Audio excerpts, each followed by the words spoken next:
laba qofood oo muwaadiniin Soomaaliyeed ah ayaa saacadihii la soo dhaafay lagu kala dilay agagaarka magaalada Cape Town ee dalkan Koonfur Afrika. Labadani marxuum ayaa mid ka mid ah waxaa lagu dilay xaafad lagu magacaabo Delft, halka kan kalena lagu dilay xaafadda Bialval oo ka wada tirsan magaaladani Cape Town ee gobolka Western Cape. Burcaddan soo weerartay dukaanka ayaa waxa ay isla markiiba midi ku bilaabeen milkiilihii dukaanka oo lagu magacaabi jiray Cabdiraxmaan Maxamuud Ciire oo markaasi taagnaa bannaanka kore ee dukaanka. Burcadani ayaa la sheegay in ay ka qaateen dukaanka lacago iyo qaar ka mid ah agabkii goobtaasi yeelay. Nuur Guuleed Calasow oo arrintaasi nooga warbixinaya ayaa waxa uu yiri marxuumka dhinta Allah naxariisto waxa uu walaalkay Cabdiraxmaan Maxamuud Ciire la dhahay qaabka lagu dilay waxaana 7 qof oo ahaayeen afarna banaankii istaagtay saddexna gudihiisa soo gashay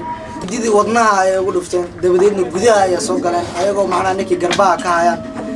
ayagoo ka hayaan waa soo kala tuureen meeshan ay ku dhufteen dabadeed meeshan ay ku dhacay ninkii dhiig ayaa ka baxay dhiig fara badan airtime maris iyo sigaar iyo waxyaabo lacag ay qaateen dabadeedna waa baxan yarkii waa laga daba cararay tuugadii hadii laga daba cararay afar kamid ah ayaa la soo qabto afartii macnaa waardiye ahaayeen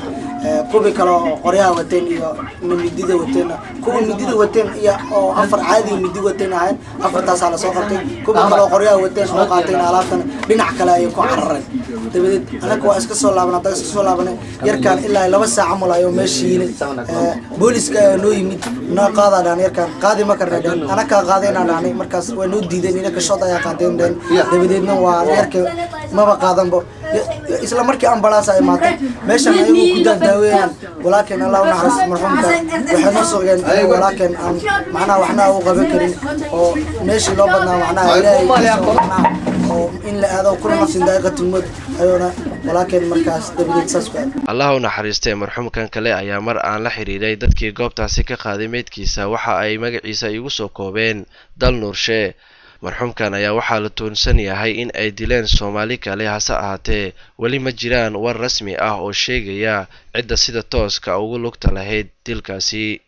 Labadani marxuum ayaa waxaa lagu aasay qabuuraha muslimiinta ee ku yaala xaafadda Athlone tani markii ay xilka la wareegtay dowladani cusub ee uu hogaaminayo Jacob Zuma ayaa waxaa isbedel dhinaca ammaanka ah laga dareemayay guud ahaan wadanka Koonfur Afrika. Hase ahaatee dilalkan dhacay saacadihii la soo dhaafay ayaa waxaa walwal ka muujiyay muwaadiniinta Soomaaliyeed ee qaxootiga ku ah dalkan Koonfur Afrika.